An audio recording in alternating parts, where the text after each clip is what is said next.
ሰላም ጤና ይስጥልን ወደ ጎህ ቴሌቪዥን ተመልካቾቻችን እንደምን ቆያችሁ ከሀገር ውስጥና ከባህር ማዶ የተመራረጡ ዜናዎቻችንን ይዘንላችሁ ቀርበናል ዜናውን ወደ እናንተ ያደረስኩ ነው አክሊል ሂሩት አብራችሁ ቆይታ አደርጋለሁ አብራችሁን ቆዩ በመጀመሪያም ቀዳሚ ወዳደረግነው ዜና ስናልፍ ኢትዮጵያ ለንግድና ኢንቨስትመንት መጎልበት በትኩረት እየሰራች ነው ሲሉ የንግድና ቀጣናዊ ትስስር ሚኒስተር ዶክተር ካሳሁን ጎፌ ገለጹ ሚኒስተሩ በኢትዮጵያ የዩናይትድ ኪንግደም ኤምባሲ የልማት ዳይሬክተር ፖል ዋልተርስ የተመራ ቡድን በጽፈት ቤታቸው ተቀብለው አነጋግረዋል ኢትዮጵያ ለንግድና ኢንቨስትመንት መጎልበት በትኩረት እየሰራች መሆኑንና ከመቼውም ጊዜ በላይ አስተያይ ሁኔታ መኖሩን አስገንዝበናል ሲሉ ለልኡካን ቡድኑ መግለጻቸውን በማህበራዊ ትስስር ገጻቸው አስፍረዋል ኢትዮጵያና ዩናይትድ ኪንግደም ጠንካራ የንግድ ግንኙነት ያላቸው ሀገራት ናቸው ያሉት ሚኒስተሩ ሚስተር ፖል በበኩላቸው ዩናይትድ ኪንግደም ኢትዮጵያ ያሳየች ላለችው የኢኮኖሚ ሪፎርም ድጋፏን አጠናክራ እንደምትቀጥል አረጋግጠናል ሲሉም ገልጸዋል ለዓለም ንግድ ድርጅት አባልነት ያደረግን ያለው ዝግጅትንም አድንቀናልም ብለዋል በሁለትዮሽ የገበያ ዕድሎች ዙሪያ በቀጣይነት በጋራ በመንሰራቸው አግባቦች ላይ ውጤታማ ውይይት አድርገናል ሲሉ ሚኒስተሩ ገልጸዋል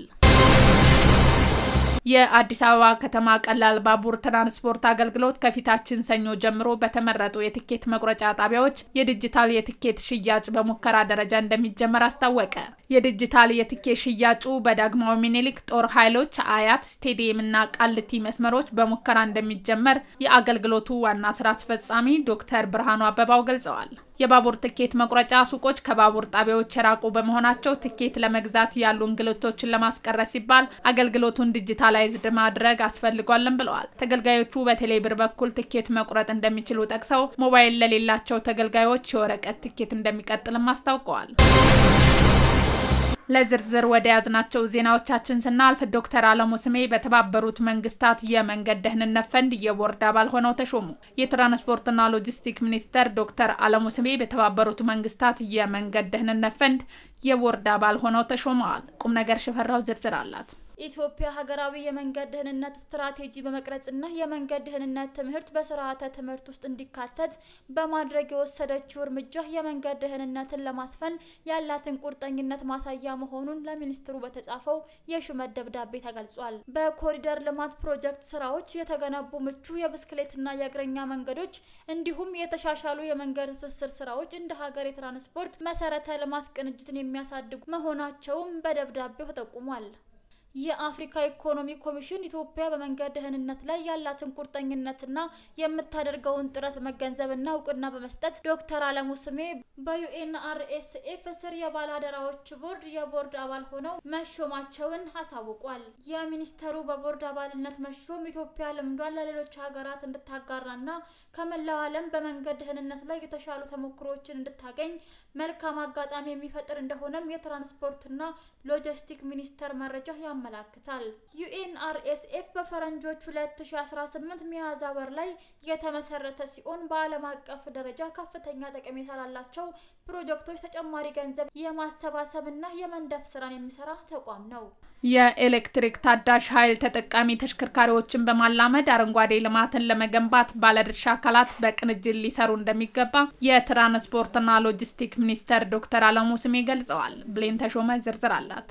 የኤሌክትሪክና ታዳሽ ኃይል ተጠቃሚ ተሽከርካሪዎችን በማላመድ አረንጓዴ ልማትን ለመገንባት ባለድርሻ አካላት በቅንጅት ሊሰሩ እንደሚገባ የትራንስፖርትና ሎጂስቲክ ሚኒስተር አለሙ ስሜ ገለጹ በኤሌክትሪክና ታዳሽ ኃይል ተጠቃሚ ተሽከርካሪዎች ማስፈጸሚያ ረቂቅ ስትራቴጂ ላይ ውይይት እየተካሄደ ይገኛል ስትራቴጂውን የትራንስፖርትና ሎጂስቲክ ሚኒስተር ከኢንዱስትሪ ሚኒስተር ጋር እንዳዘጋጁት በመድረኩ ተገልጿል በውይይቱ የገንዘብ ሚኒስተር አቶ አህመድ ሽዴ የትራንስፖርትና ሎጂስቲክ ሚኒስተር ዶክተር አለሙ ስሜ ሚኒስተር ዴታዎችና ከፍተኛ የመንግስት ኃላፊዎች ተገኝተዋል በዚህ ወቅት የትራንስፖርትና ሎጂስቲክ ሚኒስተር ዶክተር አለሙ ስሜ ኢትዮጵያ ለአየር ንብረት ለውጥ የማይበገር አረንጓዴ ኢኮኖሚ ለመገንባት በቁርጠኝነት እየሰራች እንደምትገኝ ተናግረዋል የትራንስፖርት ዘርፉ አረንጓዴ ኢኮኖሚ ለመገንባት ወሳኝ መሆኑን ጠቁመው ለስኬታማነቱ ዘርፉን የታዳሽ ኃይል ተጠቃሚ ማድረግ አስፈላጊ እንደሆነም ጠቅሰዋል ታዳሽ ኃይል የአየር ብክለትን ከመቀነስ ባለፈ ለነዳጅ የሚወጣውን ከፍተኛ ወጪ ለሌሎች መሰረተ ልማቶች ግንባታ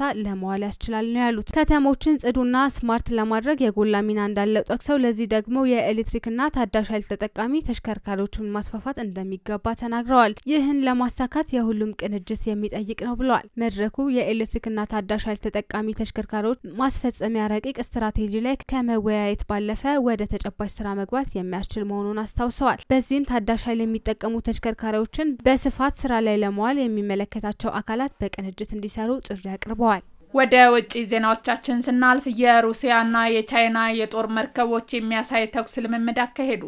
ልምምዱ በተሳታፊ ሀገራት የባህር ኃይሎች መካከል ያለውን ትብብር ለማጠናከር ያለመ እንደሆነም ተናግረዋል። ልምምዱ የባህር ላይ ኢላማዎች መምታት፣ ጉዳትን መቆጣጠር እንዲሁም የፍለጋና የነፍስ አድን ስራዎች ላይ ያተኮረ እንደሆነም ከስፍራው የተገኘ መረጃ ይጠቁማሉ። ለ2 ቀናት በሚቆየው ወታደራዊ ልምምዱ የሶስት ሀገራት የባህር ኃይሎች በቀንና በማታ ከትላልቅ ካሊበር የጦር መሳሪያ እስከ አነስተኛ የጦር መሳሪያዎች የተኩስ ልምምድ እንደሚደረግም ተነግሯል። በዚህ ወቅት የጠላት መርከቦችና ድሮኖች ኢላማ አድርጎ መምታት እንደሚለማመዱም ተገልጿል። ከአዘርባይጃን፣ ደቡብ አፍሪካ፣ ኦማን፣ ካዛኪስታን፣ ፓኪስታን፣ ኳታር፣ ኢራቅ፣ የተባበሩት አረብ ኤሚሬትስና ስሪላንካን የተውጣጡ የባህር ኃይሎች ቡድን ልምምዱን እየተከታተሉ መሆኑ ታውቋል።